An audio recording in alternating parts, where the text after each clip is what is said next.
Hi everyone. This video is going to cover bath planning guidelines number 1 through 4. Let's get started. On your screen you see bathroom planning guideline 1.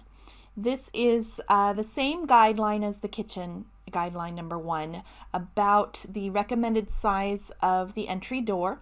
It should be at least 32 inches clear width. Remember our whole discussion about how you need to assume that the door panel itself and the amount that the handle sticks out into the opening is about 2 inches. So for a 32-inch clear opening, you need to specify at least a 34-inch door, same as a 2'10". Now, bathrooms are a lot smaller, and you will see in some older homes some much smaller doors than 2'10". You could see up to or down to 2 foot even. And according to that guideline, that's okay. You can go ahead and use a smaller door if you need to, but 2'10" is a much better size. Let's scroll down. So if you're designing for a public bathroom or a private bathroom specifically for a client with a mobility disorder, you should follow the access standards. The access standards for this door, for this guideline, are standard for all doors. So, and here they are, the width of the door should at least be 34 inches. And remember, add 2 inches to that.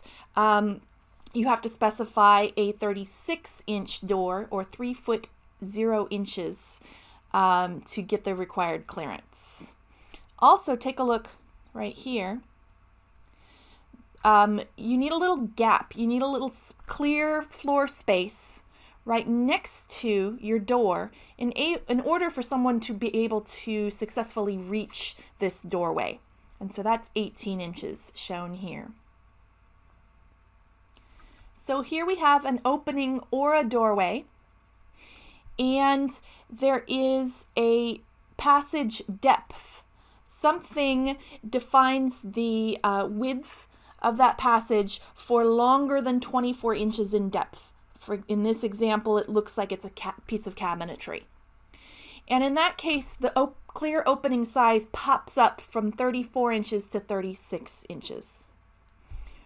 Right here, we're showing an opening and not a door. Remember that if a door is specified there, you need to add another 2 inches and get 3'2". Bathroom planning guideline number 2 is about door interference. This one is really just common sense.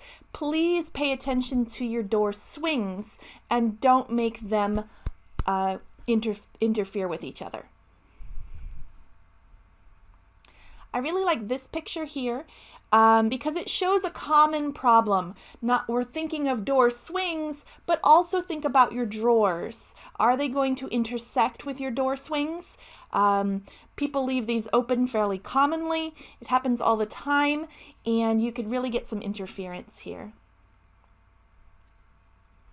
On the next page, what we have here in the access standards is a very typical code-required guideline or diagram of approaches and clearances around doors. This specifically is for a front approach, so you are directly approaching the door, not coming at it from the side, and the door swings toward you. You need 18 inches. Let me point with the mouse here. There it is.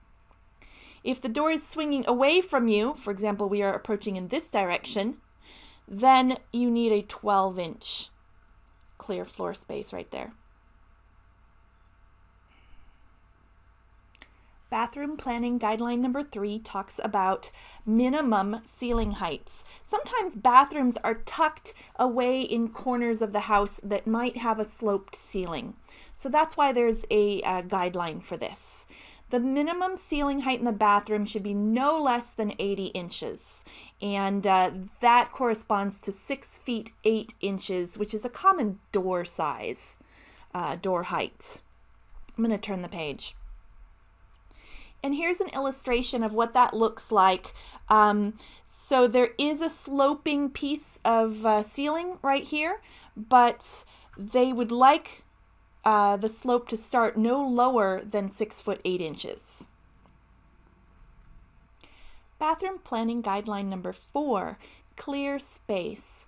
This guideline is talking about leaving room in front of your fixtures for your occupant to stand, turn, move, and just generally use the space.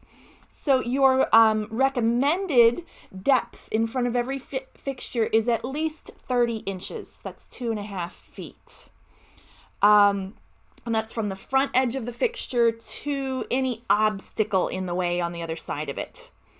And here we see that illustrated right here in front of this sink lavatory right here, 30 inches, and in front of this bathtub, 30 inches. But you can actually shrink this if you have to. The code required minimum is only 21 inches. That's pretty tight. 30 inches is definitely better, but if you have to, again, some bathrooms are very, very tight, you can shrink it down to the code required minimum of 21 inches right here and right here. Showers have a slightly different number. It is recommended that you have 30 inches in front of your shower, but its required minimum is 24 inches, not 21, 24. A little bit more room in front of your shower. The access standards for clear floor space in a bathroom are really very complicated, and we're going to cover that another day. Well, that was guidelines number 1 through 4. Thanks, everybody.